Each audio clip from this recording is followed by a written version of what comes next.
to PLF Forum. Our third panel discussion is Understanding and Overcoming AI Challenges. Abhilash, we welcome you onto the stage. Abhilash is a seasoned product management professional with over 18 plus years of experience. Worked in startups to MNCs over these years.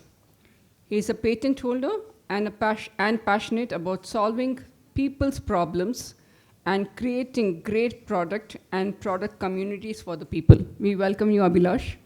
Thank you, Shweta. Abhilash is joined by Surendra Tipparaju, who's our first panelist for this panel discussion. Surendra is a seasoned professional with over 25 years of experience, including an impressive 17-year tenure with Microsoft. His dedication to fostering innovation extends beyond the workplace. As an active volunteer for prestigious organizations such as IEEE Society, iFocus, and Colosseum. Through mentoring and his global outreach, Surendra has become a recognized figure in the industry. He is also the author of the book 7th Series AI and is on a mission to empower more than 1 lakh AI professionals. Welcome, Surendra.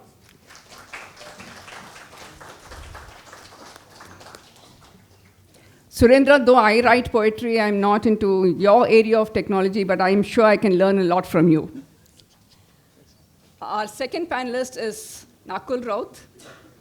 Nakul is a experienced professional. Abhilash, why don't you sit down? Nakul is an experienced professional with 18 years of diverse expertise, notably an outstanding 15-year history in product management roles.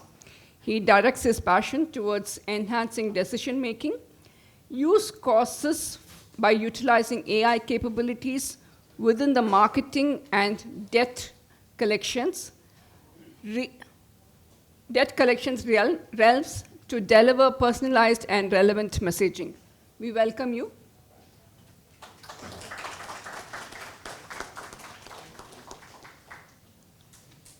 Our third panelist, Ramesh Swaminathan, comes with over 2 decades of unparalleled experience in product management.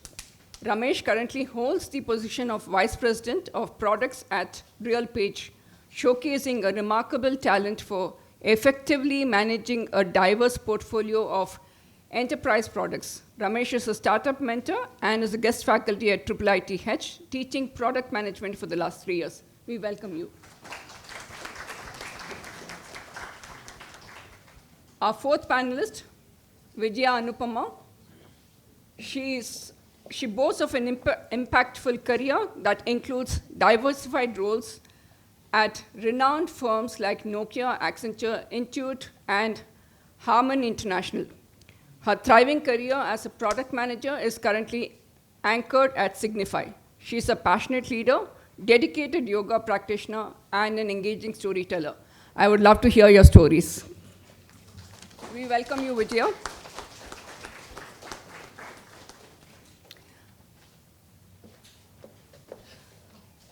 Abhilash, the diocese is on to you. Thank you, Shweta. Thanks for the great introductions. How are you feeling? More energy, please. You sleepy after lunch? Not yet? Do you want us to pursue sleep? No, right? Right. Thanks for your time, and thank you one and all for joining us here, for sharing your expertise and thoughts with our audience. We've been hearing a lot from morning about how Gen AI is coming to us, and what does it mean for the industry, and what does it mean for the community and things. There are opportunities. We had expert talk about what we can do a lot. We had a panel discussion, how academics can come over and leverage the research and plug industry and academics together. All right, so there's a lot of information that's shared. Now that we are in a stage where we have the opportunity, but now how do we build on these opportunities? Or we call them challenges, but I will call them as opportunities. How do we use these challenges as opportunities and move forward? How much of these challenges are we already aware? And your expert talks or thoughts on how do we, and make pace with it and then come up is what we're going to discuss, right? Starting with you, Ramesh, because you've been with the academics as well as this, right? Once we talk about the first challenge when applying AI is the compliance, the ethics. How do we use AI ethically? There's a lot of data into it, so how do we be in those guidelines and still be concerning to those ethical, how do you see these things could be impacting product managers and how they should be ready for them? Sure. Thank you. Thanks. That's a very good question, right? So we in the industry have been thinking about ethics and compliance of data that we collect all along, right from the day we have started collecting data. I don't think there's anything new. What has Gen AI or even the predictive AI before that bring in, right? The first thing that it brings in is lots of data. The ability for us to collect a lot of data, the ability for us to process lots of data is the opportunity that the technology has brought in, right? As long as we stay very close to the core data compliance issues that we have always seen, we will be good, right? The government is like really working hard to bring in legislations. We don't have any laws as such. I know US has something called AIA, which is AIA, Artificial Intelligence Act. It was, the act came in 2021. It's still under discussion. It's not a law anymore. Very similarly, EU has a similar act, which is again not a law as yet. It is still being discussed, right? But I think the fundamentals still remain the same. The fundamentals are, one is being accountable, right? Accountable to the data that you're collecting, staying true to the usage, how you're using the data that you're collecting, how secure is the data that you're storing, right? Are you protecting the PII information that you're collecting about your users? How ethical are you in using that data, right? Those are the basics. We have always, the industry has always done that, and it has to continue doing that. The second one, because of AI and Gen AI, I would say is what I would call it as explainability, right? If you are using data, if you are using transactional data, if you are using PII data for Gen AI purposes, you should be able to explain how you are using it, right? If you have collected data, you have used data, you have models that you have created, which is consuming the data, you should be able to explain how the data is being used, how you're using the data. The third one is all the consumer protection acts across the world, right? There could be new names that could come in at different points in time. You should be able to protect your consumers. The consumers of the data should be, the data collection part, the data storage part, the data processing part is something that you should be very clear on how you are protecting your consumers, right? The fourth one is auditing. How can you create mechanisms in place that you can enable audit of how you're using the data, how your models are using the data. The fifth one is bias, right? If the systems can create biases on its own. Your AI models will create biases. The AI models will drift. You being able to audit that, stay true to what you are trying to do, and ensure that you are clearing out those biases as the systems create those biases and start drifting towards certain biases is something that you should be clear about. As product managers, as you're creating products, as you're creating services for your customers, I would say these are the few fundamental things that you should be very clear about, irrespective of all the governing laws that's come up, right? Laws are there to create, guidelines for us, to guard us against all those issues that will come up, right? But as organizations creating solutions and services for our customers, these are things that we should be clear about. I'll end there and take questions. Thank you. Vijay, I'll just build up on that. So you mentioned about PII and how we need to be cautious about protecting personal information.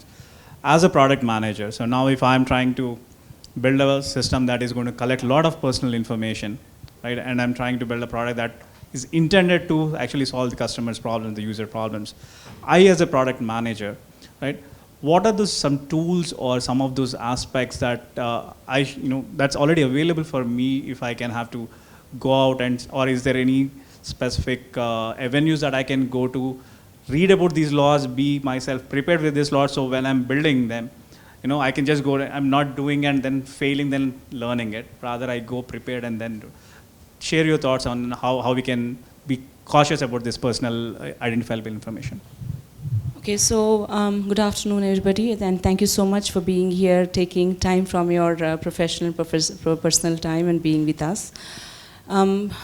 If you look at the privacy part of it, you all are familiar with the security statements, right? It's mandatory, irrespective whether the government is asking you to have a policy in place or not.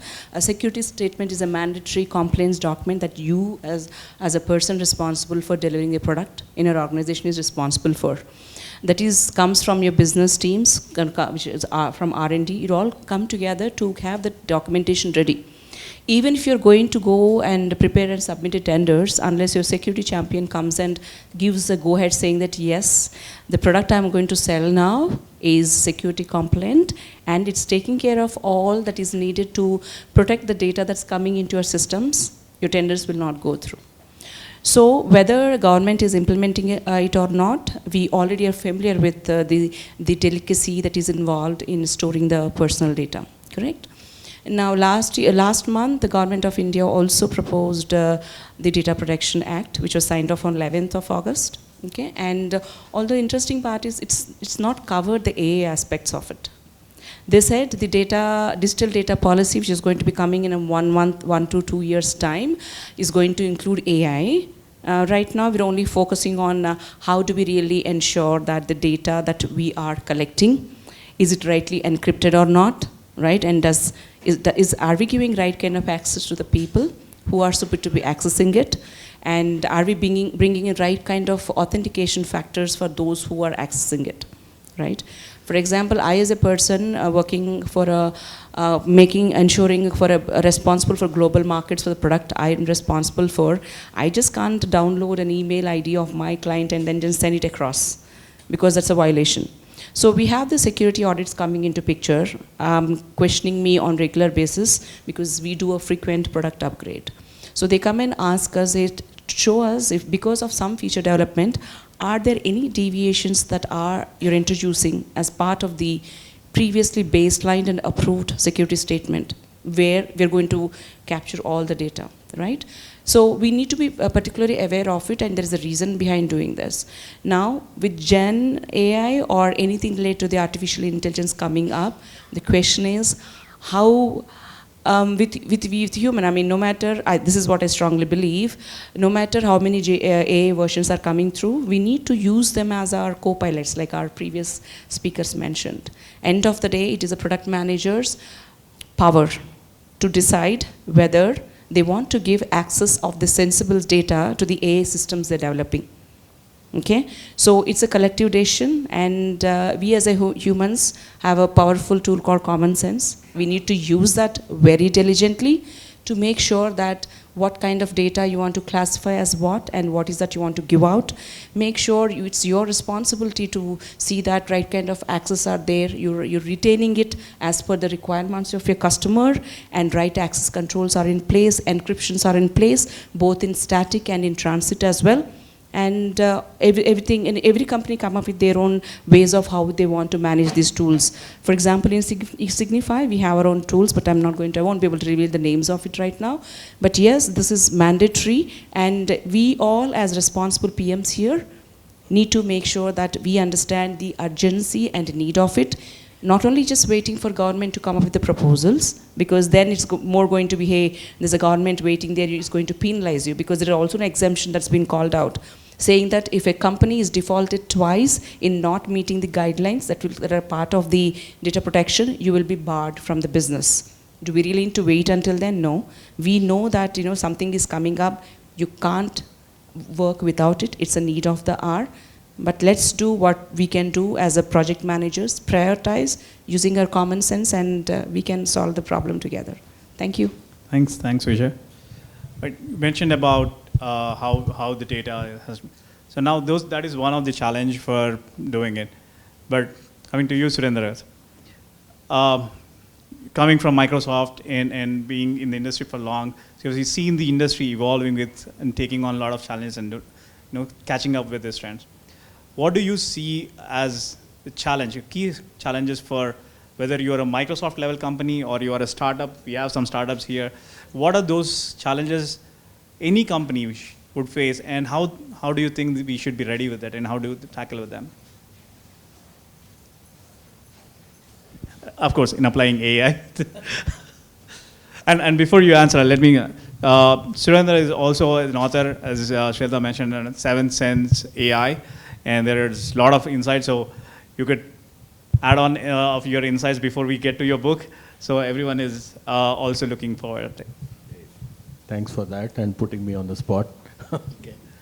Good afternoon, everyone, and it's really good to see. Good to see so many people, especially Friday afternoons, where like tendency is to head home. Heading to a conference is something really exciting to see. And thanks for having me here. Now, with respect to the question of what's the challenges? So more than a challenge, I think I put it as a preparedness. Be it a small company, a startup company, or a Microsoft, or any big biggies. It is about the preparedness. And the why I say the preparedness is, I belong to a division in Microsoft where we bring the best of product technology to the customer problems. So I'm not on the product development area, but basically in the consulting area. So when I deal with a lot of customers, and especially, let's take example of enabling AI, there is a kind of a immediate tendency, say that we have enough data, because we say that for the AI, data is the crux. And everybody claims that we have enough data. It's just like your solution has to work. Okay. But more than many times I found that it is about the preparedness of, do you understand your data? And what was the intention or intent behind those data, how it has been collected over a period of time. One of the examples which I share when we were like trying to enable a propensity model for one of the banking, that banking customer has claimed that they have 110 years of data with them. So data is not an issue, just bring the best algorithm and solution and we'll make it happen. And apparently when we actually sat, the scores were pathetic and it was nowhere near any predictability. And then we went and start cleansing the data, okay? And we found that 98% of the data we need to really can't use it at all, because the customer addresses were like ABC, pin codes were 1111. Okay. So, and demographic data, absolutely nothing captured, all were like of the same state or something like that. So that's the thing. So fundamentally, whenever somebody is marching into this evolution or adoption of the technology, one has to assess the readiness and preparedness of the organization. And if I would basically say that is precisely been my experience, where I captured as a part of my book as well, where based on whether the company is, you have to ask yourself, is it an on-prem centric company? Are you a cloud native company? Are you into a digital native kind of an organization, being a startup? Okay. And based on that preparedness, you can define your milestone. If you are very, very on-prem centric company, very much operating on a PIA data and very, very huge landscape of data assets, start with actually collating the data, identify data as your new revenue, new model. And one of the first steps is to identify the data and then identify the person and personnel who are actually operating with data. So I would basically recommend start with your operations teams, okay, and the customer-centric teams, and create your data platform. That itself is a big milestone, okay. True. And once you know that you have the data and the knowledge about the data, which is a metadata, that's where you can do wonders of actually going through them, enabling the search, getting the insights of past history, what has happened, enabling the BI. So I always call this as, like, first enable your BI, run the enterprise with BI, and then you evolve into AI, okay, BI to AI. Because as much as you want to run your entire organization with an intelligent driven organization, but AI always have one or two those hero use cases, which we call it. But first thing is need to be a data centric organization. That's where like you start your journey. And irrespective of whether it's a small company or a big company, that is where the journey starts. And I have basically over the period of time discovered this magic formula, which I'm going to share with you. Before starting any major project, any digital transformation, start with MVP and time box that MVP. And what's the time box? I basically experienced that you have to establish your value proposition within 6 weeks of your ideation. So debate, discuss, identify those use cases. Within 6 weeks, try to establish MVP. After 6 weeks, give another 2 weeks to realize whether it works or not. And whenever I saw anything going beyond 8 weeks to establish the value, leads to frustration. So you have to basically time box it between 6 to 8 weeks, see if it works. If you would have lost, you lost only 8 weeks. Yeah. If you would have gained, you would have really laid out a roadmap for the rest of the organization. Amazing, amazing. Thanks for sharing the secret sauce. You touched about a greater problem like be ready with your data, be prepared, right? And the bigger problem of those banks not even having a proper PIN code. You know, that's one side of the problem where you have a lot of data and you have to crunch out. But coming to there are these other side of the challenges where you don't have data. Now you wanted to solve problems and you know the problem, right? But you don't have data to validate and you don't have data to come up with that MVP or solve. How do you plan about, as a product manager, if I wanted to kind of solve a use case that my client had shared? I know that it is a problem, but I want to validate it, or I want to. What are those things that I, as a product manager, are facing these challenges, and how I can come out? Share your experience and thoughts. Sure. Thank you, and good afternoon to everyone, and thanks for having me here. So, when it comes to using the data, it's more important to understand what is the business value you want to deliver. Like, what is your business challenge? Because unless until you are not very clear.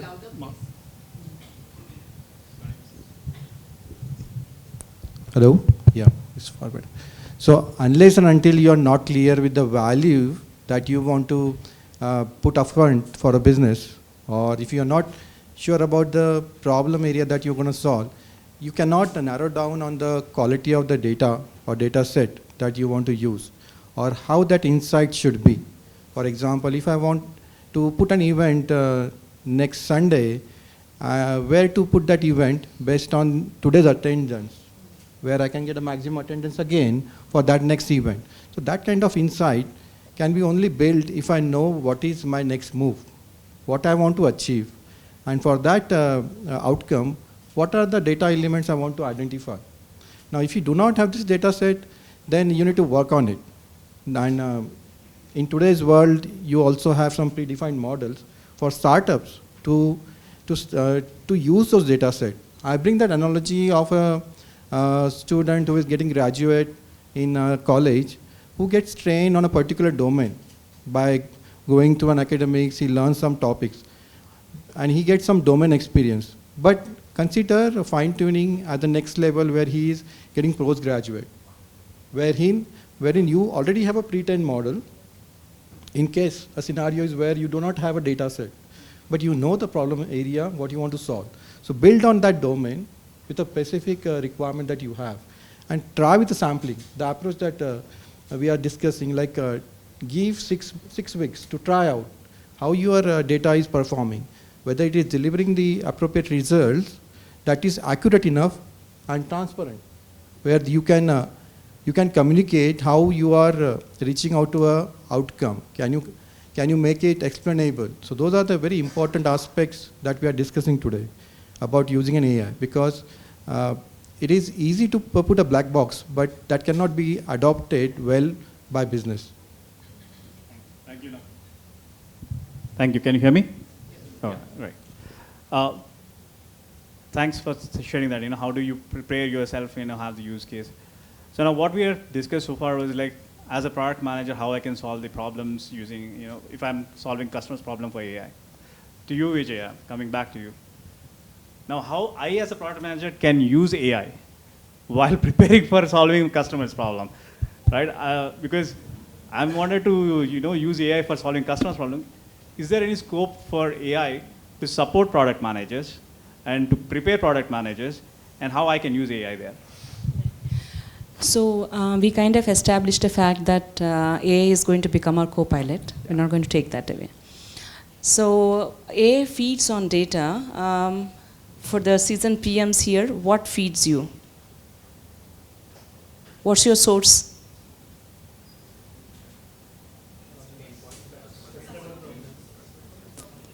Right. So we're basically talking about market analysis, right? So AI is going to help you to capture the data. So we can start from there. Because as a PM, you are end-to-end responsible. I was just talking to Surendra about it. It's going to start with cradle to the grave. Your responsibility starts somewhere, and it's going to, from the starting of the resources, defining the problem until it's going to go into the end, it's where it's going to fill the landfilling, right? So first and foremost thing is, how and where do you get your problem definitions from? That is from your markets. So use those tools available, research tools available in AI area to try identify the problems that are of interest to you and to your organization and where there's a maximum impact. Now from there, now we're going to, let's say problem is defined. What is that we're going to do next? Now it's become part of your roadmap. Now I want to do faster prototyping. Like you said, we need to find out if the MAP is going to happen in 6 weeks, because the moment you go and tell your development team, hey guys, 6 weeks to you, and I want an MVP out of it, this is what the business value I'm looking out for. What will they say? Not possible, right? So we're saying have our AI systems in place, because AI is also going to help you with coming up with prototyping much more faster than a normal development team is going to be, right? Use them for your benefit, come up with some kind of simulations that are going to validate the thought or idea and the value that we think we can achieve. And the third one is in terms of personalization. Although we all wanted Louis Vuittons or Gucci bags and everything, we all wanted to have personalization. I want my bag to look different, even though I would have paid 70,000 rupees for a Louis Vuitton bag, right? Now, how do you bring in that kind of personalization? Try to understand that from AI, because AI is going to help you once you have the enough amount of data set to validate your thoughts, bring up with the customization. So for example, I worked with BMW, I can speak about it, right? They also have the option of customizing your car. We're not talking about just a Louis Vuitton bag here. You can come up with your customization for a BMW car that was launched, for example, iNext, that was launched in 2021. I had an opportunity to work on the communications module for that. You can go and personalize that car for you. So that amount of personalization is possible, and end of the day, your NPS is going to be high, you have a smiley, happy, and a customer who's going to come back to you. The fourth one is about preventive analysis. I was just talking to Priyanka here. Hey Priyanka, we can predict anything and everything, not the traffic on the roads. It's difficult. I mean, the day we can achieve, this is the amount of time it's going to take you to from this destination, that destination, at this given amount of time, right? So let's use that, see that what kind of preventive analysis that we can bring onto the table, so our maintenance costs can be reduced. We know the problems first, then the customers are reporting it, and then go about giving them a value, saying that, hey, we have a fix available, we do a OTA, it's going to be taken care. So that's a happy customer for you. And then last one is about major of the companies, especially in the semiconductors, have faced is the chipset shortage. It's still ongoing, started during the COVID, and it's still continuing, right? So this is basically about how do you identify your supply chain? Okay, what alternate sources are available for you? How can you support your supply chains with different AI modeling techniques? So, they can look out options and then make sure that even if there is a delay, but we're still going to meet our extended and stretched deadlines, that we can do that, right? Before I end that, I strongly believe in sustainability, okay? And then what I think is that we as a responsible PMs who are going to use AI to the benefit also need to make sure that the solutions that we are proposing are also sustainable. Because this is the only place for all of us to live unless Elon Musk says Mars is ready for human habitation. We're going to come back here in some form or the other in the upcoming days. So for the people who are here today and those we're going to come back and later, have our AI solutions that's going to give us systems that are going to give us sustainable solutions. And I think that's where AI is going to help us. Thank you. Thank you, Vijay. We were just talking, we were both part of Harman before. We were building connected cars, but we are living in connected everything. Connected ecosystem, connected environment, connected people and everything, right? So we'll build more on that, right? Coming to you, Nakul. So there's a lot of future towards AI. Now, how do you vision this is evolving? We've been talking from morning, that's the future, that's how it. So now, while this is evolving, how do you suggest the product managers keep up? What should product managers look out for? Product managers, what is their roadmap should look like? Yeah, very good question. So what we have seen so far is the initial phase where the models are getting used to deliver some decisioning, we done without much supervision by the humans. So what we want to see is right now the models and the data is used where these models are delivering maximum value. So that value is in terms of which ad to show, which search results to present. We want that to be democratized to a level where if I go to a local grocery store or a local paint shop, that guy should be able to use their customer base to build a good inventory system or to build a good recommendation, wherein he can say, hey, you are a regular user of this product, you might be getting, it might be getting over at your end, I have it in my shelf, shall I deliver it to you? Can he promptly come and solve that use case? So we want to make sure that that level of simplification should happen, and I feel like that will happen not very soon, but by 2030. Thank you.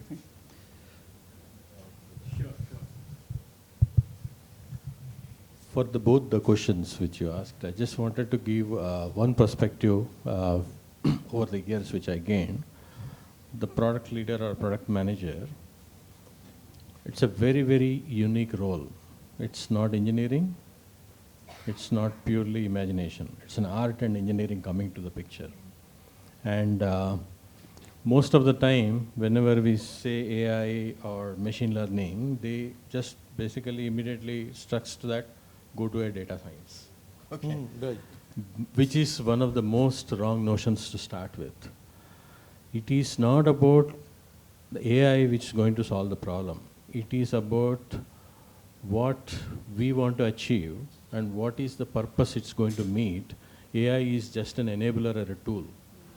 And that's where the product manager can have his imagination and intuition to be bought in first, use AI to validate whether that intuition or the imagination which he or she is putting together is relevant or not.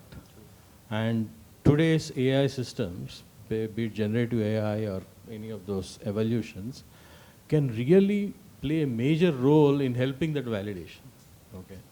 You can basically design something and put it through generative AI and then relatively say, okay, such a model already exists, such a design already exists, here is some things which you can assemble and improve upon it. Okay. That's the beauty of it. Okay. Thank you for jumping in on that. It's amazing insight. Ramesh, back to you. I don't want you to fall asleep. So, what are the support systems you think? Now, we are at IIIT, it's a house of research and a lot of think tanks here. What are the support systems that we can enable product managers with? So to make them better at their job, to make them better as humans, make them better at creativity. So what is the role of academia plays in them, and what can we look Sure. out for support? Oh, sure, absolutely, right. So, to concur with what Surendra said, right? So, product managers is in the cusp of, between engineering and business. And I mean, I have a diagram in my class. Students who have been in my class would see there are like hundreds of things, and you are in between all those 100 different things, right? And sometimes we as product managers feel lost. I have felt lost multiple times in my 25 years career as a product manager. I didn't know where to go to. I didn't know who can help me get through some of this, because the other functions in an organization do not understand my problem, right? Because engineering always has engineering focus to the problem that we get them to. My business folks have, when I say my sales folks have their own set of problems that they are looking at. And my set of problems are very different from what everybody else says, right? If I have to, as a product manager, if I feel lost, that I don't know what AI is, right? I don't know where to go to. There are courses all across the world, but for every course that you go to, you need to know Python, you need to know data science. I'm not a technologist, right? I don't know what to do with it. I'm not a technologist. Is it like, do I have to go in and learn technology first for me to learn AI? That's the question everybody asks. I know all of you have, some of you must have had those questions before. Some of you must get this question today, hearing AI every 5 minutes, during the course of the day. But what I would say, don't worry guys, right? I have seen this happen. All of us here have seen multiple technology disruptions happen. AI is one of them, right? That's why I keep telling AI is one of the disruptions. Very rightly so, AI is a tool, right? Surendra was very apt when he said, guys, AI is a tool, trying to solve a problem. Are you clear on, have you defined the problem correctly? Have you defined what is the customer value correctly? That's what matters, right? And there is a lot of support systems available today. There are, I would definitely say, look for courses, AI courses that is non-tech, right? There's lots of AI for business courses. There's a lot of free small modules that's available on YouTube. That's how I learned. I didn't do a proper course to learn AI or what AI can do, right? I learned on the job. I learned talking to my engineering teams. I learned doing things on the job. So when you're defining requirements, you're not defining an AI requirement. Please, that's not what you're doing. You are defining a requirement that's solving a customer problem and creating customer value. AI, or whatever it is, are tools. Every technology you use is a tool. And that should be very clear in your minds when you're working through your day-to-day jobs, right? Use technology as tools, and tools are to enable you to complete a business function, and your role as product managers is define what that business function is, right? And there are AI tools available out there. There are ChatGPT is going to help you a lot. There are lots of those ChatGPT tools built today, which is going to help product managers. One of my product manager, I have a big product management team at RealPage. A couple of them are sitting here, right? They have shown me that they can write user stories using ChatGPT. They can give a requirements to ChatGPT, and ChatGPT gives you a user story. Perfect, great, right? Makes my job easier. Maybe as a leader, I can hire 2 less product managers now. Putting jobs at stake. So to get back, is that going to take away a job of a product manager? I don't think so, right? Because again, AI needs people to actually work with, right?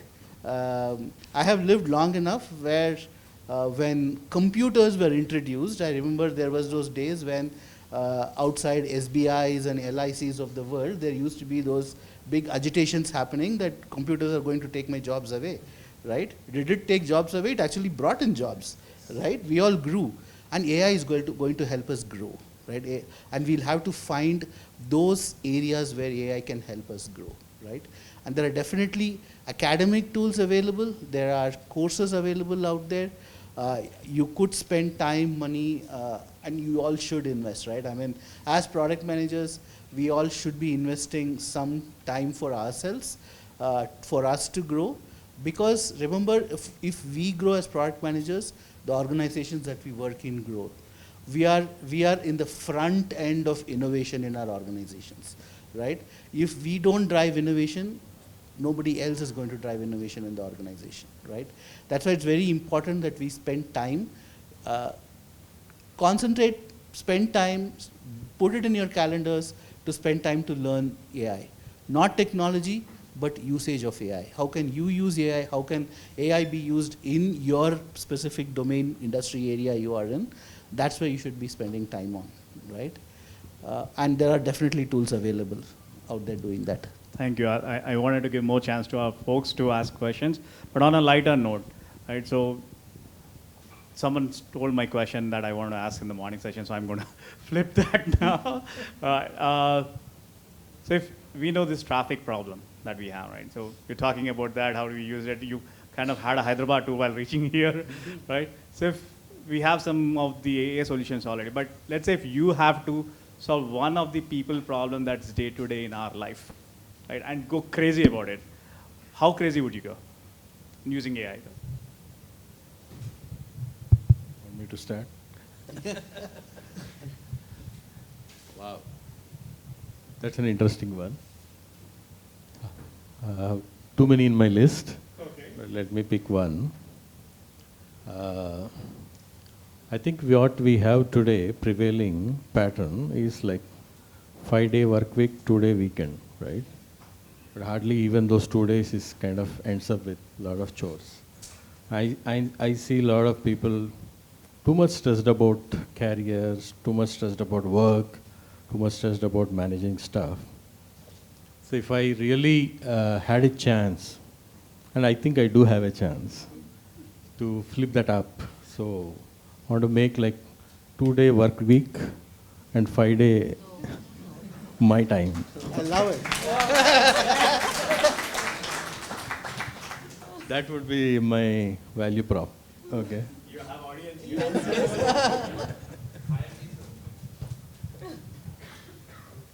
If I want to give it a try, it's like what you learn always, like when the things are not in abundance, you should use it wisely. So when we see like people are adding to congestion, it's mostly because sometimes you see people breaking the lanes or honking a lot or not following the best practices for driving.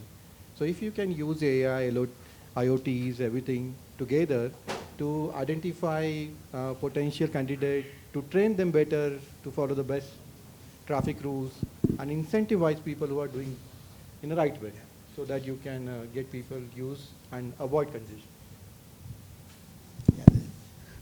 I want to go crazier than Surendra. Surendra wants to go to office, wants to work 2 days a week. I don't want to work at all. Why? So I really want to create a digital virtual twin that can work for me. Why am I working, right? My digital twin will go to office virtually, sit in my chair, do my work, and finish work, and I switch it off, right? Why? I hope he will not spend money on your house. That's a risk that's always there. That's where I should, innovatively give him access. All those access management should get it to work. Yeah. I will not give him access to my credit card. Vijaya, you'll. Yes. So let's say all of us drive to work. It's in a car, let's say. And stress is a part and parcel of our life, right? So the moment I get into my car, mirror, right? We'll check the first thing, how am I looking, how things are, etc. So my mirror will read my mood, okay? Oh, okay, it's going to talk to me some nice pep talks, and based upon my mood, it's going to connect with my refrigerator and see what's available there. And then it say, hey, this is the available stuff, can we make some interesting recipe for you? And even if you don't have anything ready, we have a smart kitchen available. It's going to check, this is the things available. I think we can make a nice interesting soup for you by the time ready. But of course I have to go and cook, let's say. So this is something like that. It's easy to pep up my mood and then create an environment for me to feel good the moment I've arrived at home. So something like that. Someone will even put that for you before you go there. I don't mind. Thank you. Yes. Thanks for your amazing talk. We can have 2 questions from the audience.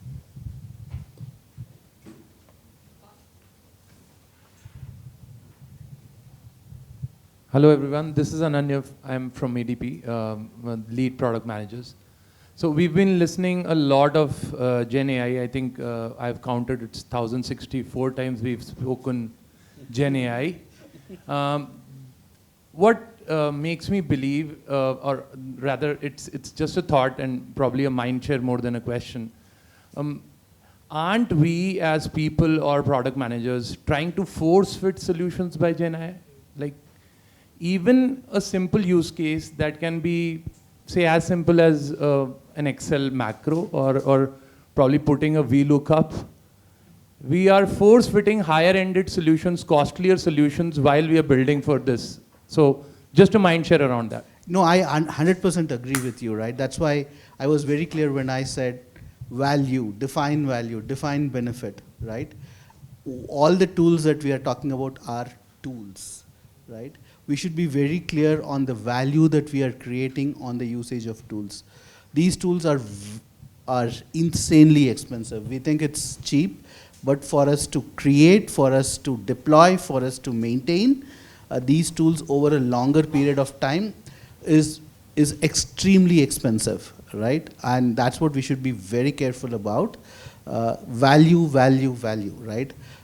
Define your problem, define what value you're creating out of your problem, and any tool that we talk about, any shining new object that we are creating in this world, today it's Gen AI, 3 years from now it could be something else, right?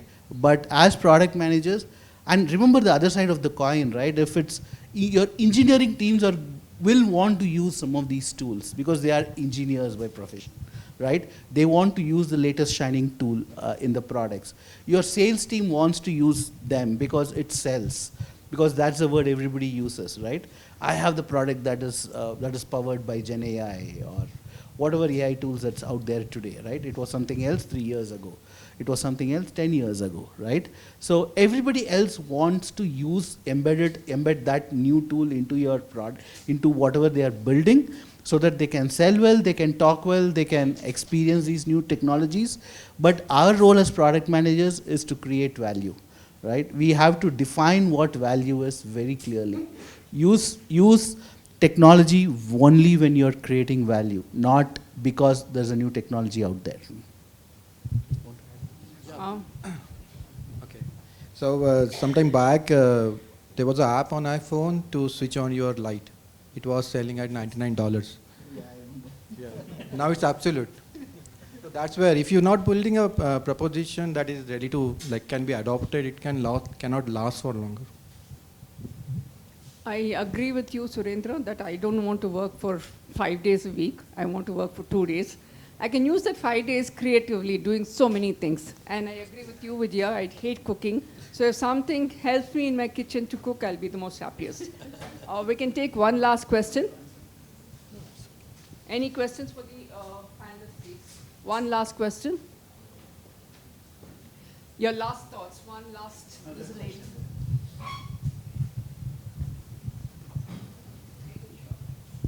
Hi everyone. I would use ChatGPT for make it short. So, what kind of relationship do you think we should have between data scientist and AI product manager? Let me take a shot at it. Yeah. It's a very important question, and it's very essential to understand where the data science fits in on overall game of things. So I was actually debating on this and did a lot of kind of brainstorming with a couple of folks. There are, if I would say, there are like 4 segments. And those 4 segments are actually influenced by different people in the organization. One set basically are the market researchers, stakeholders, management team. I call them as decision science team. They are the ones who make the decisions, help us make decisions. Once those decision science team comes back with what's the right thing to do based on the competition, based on what's the sentiment in the market, what the product people are looking for, you start collecting the data relevant to that value prop, and then that's where you give it to data science team. So data science team will basically take the subset of all that market research that has been done and simulate a product, simulate a forecast of what is possibility. And story doesn't end there. Then comes the engineering team, the architects, developers, consultants, who I call it as like data engineering team, which basically takes what data science has created and really bring it to the life, which gets into production. And that's where the operations team comes into the picture. So now you see like where the data science fits in the overall game of things. So it is the decision science team who basically defines the North Star. It is a data science team who gives what is the possibility. It is the engineering team which makes it a reality. It's the operations team which basically sustains the life of that of the system. Very well explained, right? Because we are grappling with this problem today. I think every large company is grappling with this problem where the data science team should be placed, right? Is it an engineering function? Is it a research function? Is it a innovation function? Is it a operation function, right? We don't know yet. I mean, we haven't solved it in our company yet, right? But then it's a very important function. We know that, right? And every part of the organization need to transact with that function, right? There have been instances where our data science team have come up with an innovative idea that has become a product, right? While there are cases where our data science team has been a solution provider for a problem that we have created, right? So it's a mix of all, but I like the approach that Surendra mentioned. There is a structure to it, right? I think that's really amazing. Thank you, Surendra, for that. Use AI to your benefit, identify the value it's going to bring in and the ROI attached to it, and then make responsible and sustainable solutions out of it. Thank you. For me, as product managers, don't get overwhelmed by AI. Don't get overwhelmed by all the right attention that all kinds of AIs are getting at this point in time, right? Try to maximize the usage of it. Try to figure out how it can make your life easier in your day-to-day jobs, one. And two, how you can use these new technologies to make your end users' life easier. Value creation is important, and it's your job to identify how you can create value from the technologies that's getting created. That would be my takeaway from this discussion. Thank you. Thank you. So, human decision-making capabilities and the intuitions that we have cannot be replaced by Gen AI. But you can always use Gen AI to speed up the way you are making decisions, to speed up the way you are doing the subsets of activities which are related to product management, be it risk analysis or presenting the status of your projects or summarizing where you are in your journey. So that kind of things you can see how effectively you can utilize. Great thoughts from the panel, and if I would basically put my kind of thought behind that, I think this is the realization of something called collaborative computing, where it's not about one software company creating a solution, you using it. It is about everybody has to collaborate. AI cannot succeed without adoption, without collaboration. So it's your idea, my idea, leading to a better outcome. So this is the phase. We're all part and parcel of this collaborative computing. Thank you, everyone. So my takeaway is what you all gave me. I probably would summarize, but you are all summarizing it. Whether it is 6 weeks, the secret sauce, or whether it is how academics can, keeping up to the speed, keeping people at the center, and also being, in the ethical lines and guidelines. Great thoughts. Thanks for sharing this. This is an amazing time that I spent. We'll take on more from here. Thank you. You've been an amazing audience. Thank you so much. Thank you, Abhilash. Thank you, Surinder, Nakul, Ramesh, and Vijaya. We request Sandeep to honor the guests, please.